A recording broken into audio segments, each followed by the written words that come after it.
আজকের খাবার খলিল ভাই পরিবেশন করেছেন। শুধু আজকের খাবার না, আমাদের সমস্ত অনুষ্ঠানের খাবার খলিল ভাই আমাদেরকে সরবরাহ করে থাকেন।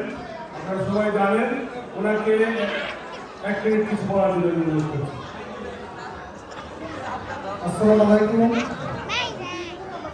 বাংলাদেশি আমেরিকার এত বড় একটা সংগঠনের সাথে আমি এবং আমার খলিল বিন আমি সর্বদা থাকতে পারছি, এই জন্য নিজেকে ধন্য মনে করি।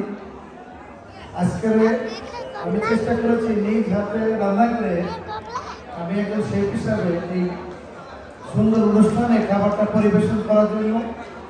যদি কোনো ভুল ত্রুটি হয়ে থাকে ক্ষমাসুন্দর দৃষ্টিতে দেখবেন, এবং যদি আমার খাবারে আপনারা মুগ্ধ হন তাহলে আমাকে অবশ্যই খলিল বিরানিকে স্মরণ করবেন, এটাই প্রত্যাশা। ধন্যবাদ সবাইকে।